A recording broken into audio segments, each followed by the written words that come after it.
आज की खबर सुनकर आपका खून खौल उठेगा, क्योंकि ये मामला सिर्फ दहेज का नहीं बल्कि इंसानियत को शर्मसार कर देने वाले लालच का है।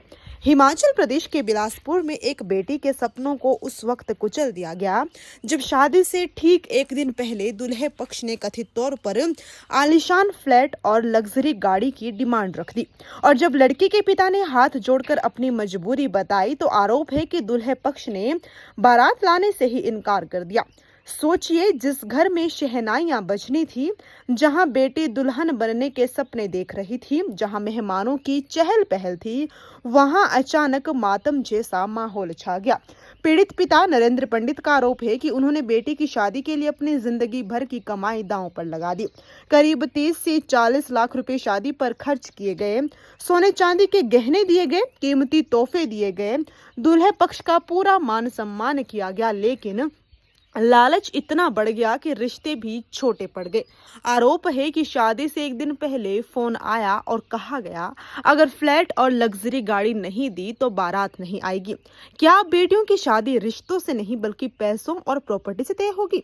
क्या बेटी का सम्मान अब गाड़ियों और फ्लैटों के नीचे दब चुका है? बताया जा रहा है कि लड़की का पिता लगातार गुहार लगाता रहा, मिन्नतें करता रहा, लेकिन किसी का दिल नहीं पसीजा और आखिर में बारात नहीं आई। जरा सोचिए, उस बेटी पर क्या बीती होगी जिसने दुल्हन बनने के सपने सजाए थे, जिसके हाथों में मेहंदी लगी थी, जिसकी आंखें अपने नए जीवन के सपने देख रही थी। उसी बेटी को समाज के सामने अपमान और दर्द का सामना करना पड़ा।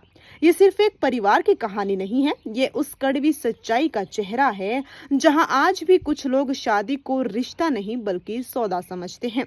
फिलहाल पीड़ित परिवार की शिकायत पर थाना सदर बिलासपुर में दूल्हे और उसके परिजनों के खिलाफ मामला दर्ज कर लिया गया है। पुलिस का कहना है कि मामले की गंभीरता से जांच की जा रही है और जो भी दोषी पाया जाएगा उसके खिलाफ सख्त कार्रवाई होगी।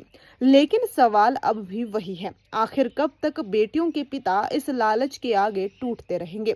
कब खत्म होगी दहेज की ये गंदी सोच और कब रिश्ते पैसों से ऊपर उठ पाएंगे?